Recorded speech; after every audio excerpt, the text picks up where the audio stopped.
What do you see as the future of paganism, witchcraft, and our spirituality, especially in the digital age?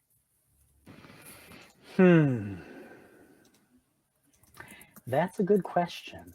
And Isn't it? I blame I'm, her. She's the one that came up with the questions. yeah. The one thing that I'm reminded of, and the one thing that I cling to, is something that I learned from. I forget what tradition they are, but one of the British traditional Wiccan elders I used to communicate with. They often like to say, "The craft will survive. The craft will survive. In all things, the craft will survive." It has this And long. yeah, and that's my take on it. That no matter what happens, you know, the craft will be there. It will be here. Um, it may go underground for a while. It may be hard to find because there's all kinds of questionable information out there. I know I seem to recall reading, indications that, apparently there are books out there being written about witchcraft by people who aren't actually witches.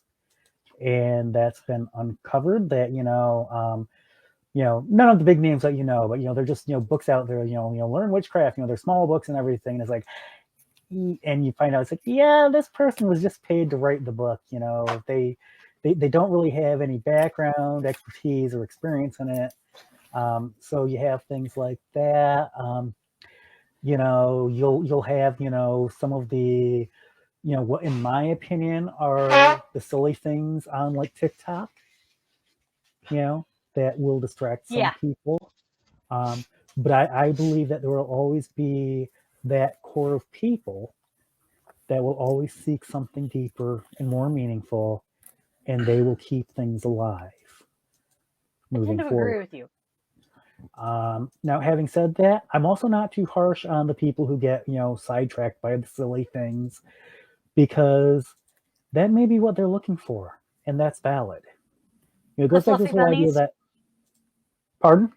The fluffy bunnies. Yeah, yeah. What's often referred to as the fluffy bunnies. It's like what? Let them do their thing. Let them do their thing if that's what makes them happy.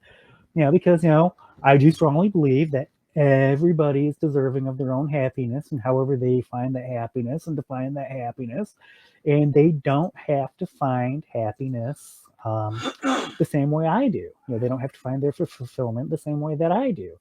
And if they're happy with something that I kind of look and go, that's cute, but I don't see the point in it. More power to them. You know, let them do their thing. They're not hurting me.